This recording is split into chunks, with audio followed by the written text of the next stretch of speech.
Pessoal, olha só, nesses últimos dias, uma revelação bombástica abalou os bastidores da política nacional.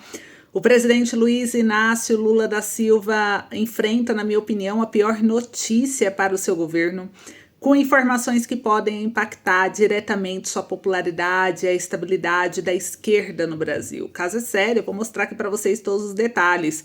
Enquanto a oposição ganha força, os aliados tentam conter os danos e minimizar os impactos dessa nova política de reviravolta. Eu vou mostrar para vocês aqui os casos e diante desse cenário, o próprio deputado federal Nicolas Ferreira não ficou em silêncio, se posicionou, o parlamentar conhecido por seu posicionamento firme contra o governo petista, rebateu duramente críticas e exposições do que considera serem os reais problemas da atual gestão. Com as suas declarações incisivas, ele mobiliza cada vez mais apoiadores e reforça o discurso de que a esquerda brasileira está em declínio. Além disso, um grande acontecimento está previsto agora para março, um evento que pode mudar a história do Brasil de maneira definitiva. A expectativa é alta e o país aguarda com ansiedade os desdobramentos dessa situação, que promete sacudir o cenário político e trazer novas perspectivas para o futuro. Não se esqueça de curtir o nosso vídeo, se inscrever no canal, compartilhar para que mais pessoas tenham acesso à verdade e à informação sem a manipulação da grande mídia. Olha só, a primeira notícia que eu compartilho com vocês, meus amigos. O Supremo Tribunal Federal, que é o STF, decidiu agendar às pressas, eu diria, para o dia 25 de março, agora esse mês, o julgamento de denúncia contra o Jair Bolsonaro e seus aliados por uma suposta tentativa de golpe. O que chama a atenção é a pressa em conduzir esse julgamento justamente em ano de véspera eleitoral, quando a polarização política está em seu auge e sem provas concretas que sustentem de fato essa acusação de maneira irrefutável. A decisão levanta suspeitas sobre a imparcialidade da justiça e sobre os interesses políticos por trás dessa movimentação. Caso a denúncia seja aceita, o Bolsonaro e os outros denunciados passarão da condição de indiciados para réus, o que pode comprometer ainda mais a estabilidade política do país. E, ao mesmo tempo, assistimos aí a um fenômeno preocupante, a tentativa constante da mídia e de setores de esquerda em desqualificar e atacar qualquer figura pública que dialogue fora de sua bolha. O caso recente foi do deputado Nicolas Ferreira. É um exemplo claro, Ele foi duramente criticado aqui por aliados de Bolsonaro após se encontrar com o influenciador Renato Amoedo, conhecido como 38ão. O simples fato de um político de direita se encontrar com alguém que não é alinhado integralmente com Bolsonaro gerou uma tempestade de críticas e acusações infundadas, em minha opinião. É preciso compreender, gente, que a ideologia de direita não se resume ao bolsonarismo. O pensamento conservador, liberal, ele tem raízes muito mais profundas e históricas do que a figura de um único líder político. E o conservadorismo, ele preza por valores como família, liberdade individual, responsabilidade fiscal, patriotismo, Estado reduzido.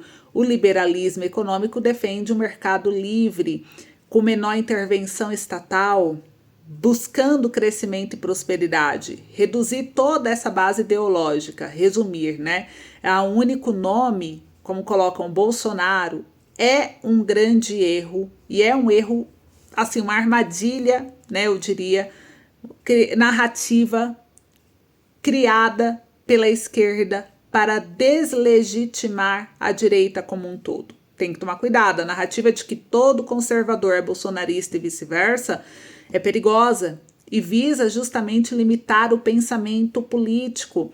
O jogo da polarização, ele funciona a favor daqueles que querem manter o povo dividido e sem conhecimento.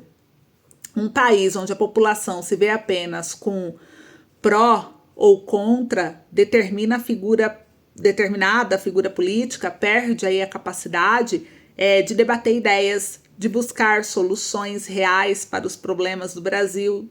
E, enquanto isso, o governo, seja ele qual for, se beneficia do caos e da falta de discernimento do povo.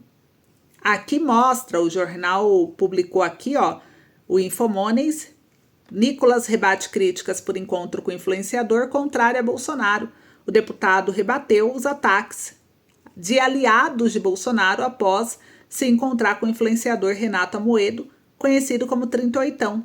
E ele se posicionou, o Renato, que se identifica com a direita e é defensor da criptomoeda Bitcoin, gerou polêmica ao afirmar em um podcast que o governo do Bolsonaro foi mais alinhado à esquerda do que o mandato da Dilma Rousseff, além de criticar a indicação de ministros ao STF.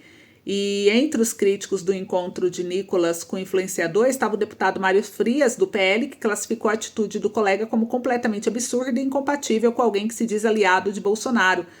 O deputado André Janones também ironizou a situação, utilizando o X, que é o ex-Twitter, para zombar de Nicolas, dizendo que ele agora está sendo atacado pelos próprios bolsonaristas.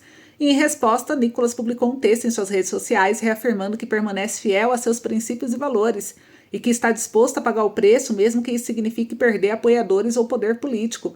O deputado criticou os ataques como sendo covardes e desonestos e disse que eles vêm de pessoas que simulam virtude e boa intenção. Nicolas também afirmou que os críticos estavam mais preocupados em atacá-lo do que combater problemas maiores que afetam o país, questionando as reais intenções por trás dessas críticas. O deputado finalizou pedindo para que as mentiras e narrativas contra ele parem e reafirmou seu compromisso com o trabalho no Congresso, sem perder tempo com aqueles que se escondem atrás de ataques pessoais. E aqui, gente, a esquerda, ela se mostra desesperada. A recente pesquisa da IPEC aponta que 55% dos brasileiros desaprovam a forma como Lula administra o país. Esse dado reflete o descontentamento popular com o governo que prometeu soluções, mas entregou mais problemas do que já tinha. Para desviar o foco desse fracasso, nada melhor do que alimentar o fogo da polarização. Vocês não acham? O que vocês pensam a respeito? Aí reforça ataques contra figuras da própria direita, fala que próprios bolsonaristas estão contra quem é bolsonarista ou quem é de direita, começa a criar algumas narrativas e se o povo não se atentar, cai nessas armadilhas, mordem a isca. E aqui, né, mostra que o verdadeiro perigo não está na direita ou na esquerda em si, mas na imposição de uma única visão como absoluta, silenciando o pensamento crítico e mantendo o povo refém da ignorância política. Essa é a minha opinião sobre tudo isso, eu quero saber a de vocês, comentem aí, mas mostra aqui, ó, saiu nas notícias, saiu pelo jornal UOL, 55% desaprova a forma como Lula administra o país. 2.000 eleitores foram ouvidos entre o dia 7 e 11 de março para que o levantamento fosse realizado. E a pesquisa Ipsos-IPEC, divulgada na quinta-feira, dia 13 de março de 2025, apontou que mais da metade dos brasileiros desaprova a forma como o presidente Luiz Inácio Lula da Silva administra o país no momento. A terceira gestão do petista é avaliada de forma negativa por 55% dos brasileiros, os que aprovam chegam a 40% e outros 4% não sabem ou não quiseram responder o levantamento. Em relação à última pesquisa de dezembro de 2024, a desaprovação do político cresceu e na época chegou a 46%, que representa um crescimento de 9 pontos percentuais, de acordo com o Instituto. Entre os que aprovam, houve uma queda de 7 pontos percentuais, era de 47%.